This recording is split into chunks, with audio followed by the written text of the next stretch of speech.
Not the blonde one. All right, I'm so excited about this coyote because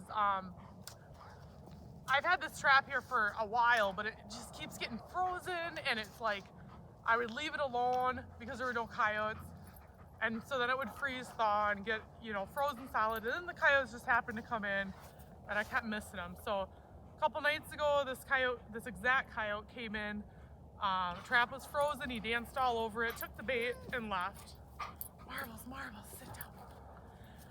So yesterday I came out here and I remade it in dry dirt, but then I also put pine needles all over because he was kind of keen to where that trap bed was. Put some fake tracks on there and just rebaited it.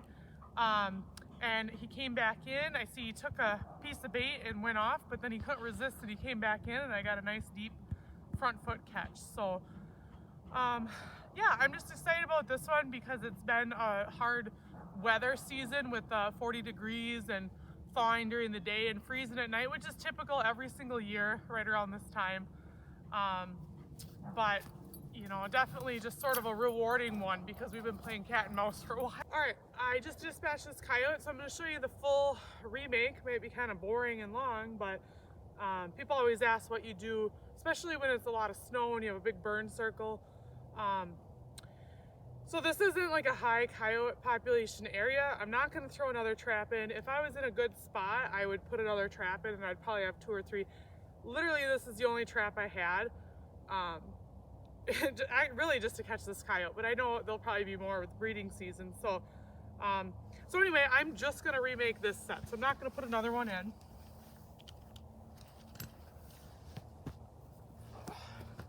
Throw him off to the side here.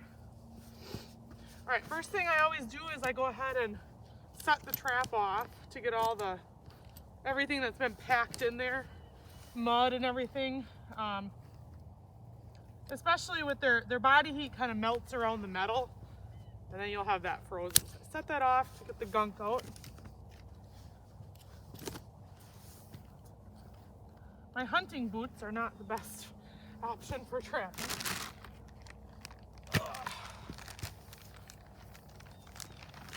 All right, so first thing I'll do is I have a nice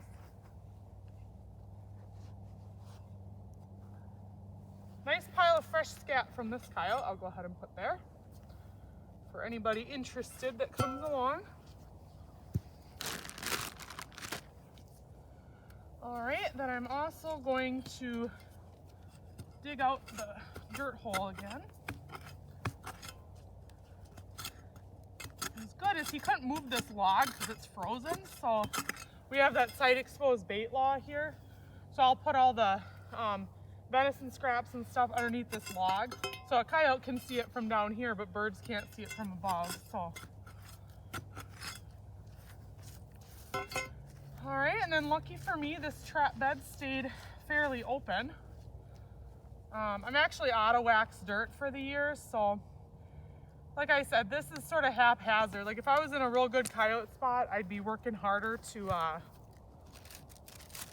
you know, make sure that this will fire, but this is just some dry sifted dirt that I didn't get around to waxing.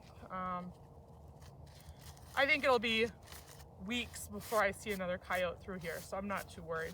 I'll probably have to remake it several times after rain and whatnot. So go ahead and put a good layer of it in the trap bed so you have material to bed the trap firmly.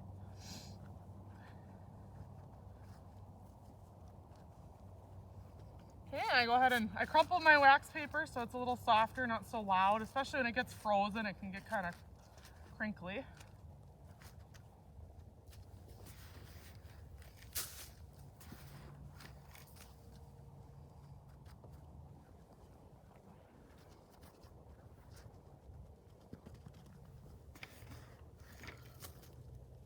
A real nice layer of that.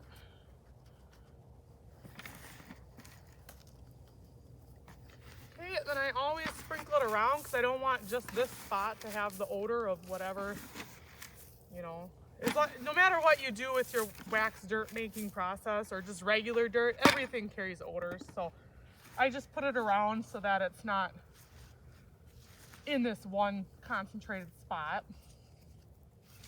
Go ahead and just sort of I don't use any guiding or anything, which yeah, I miss a lot, but then I'll put some fake tracks in there. I know it sounds silly, but they really do, you know, follow other coyote tracks and stuff. Here's some old sheep's wool. I'm gonna throw that back in there. And I just have some deer fat from the deer we had this winter, so I just put the smell on the log there. Shove that in there real good, so you have to work hard to get it out.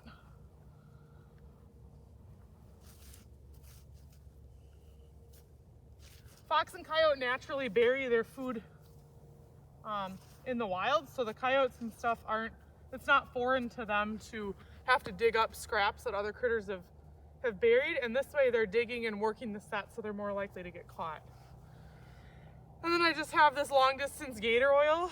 I'm purposely using the long distance because I have a fisher tag, so it's very, very skunky and loud, and I use a lot of it. Again, this is because I'm trying to call in a fisher if one just happens to come through.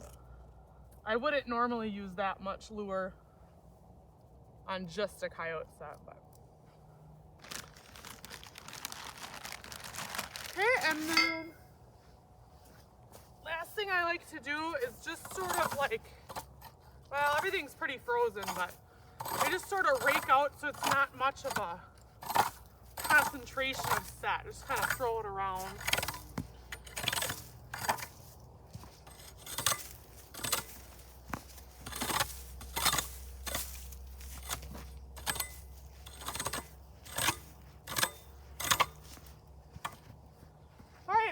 That's it. So that's the remake. Take this one to the truck and see what comes through next. Walk off, Steve, walk off.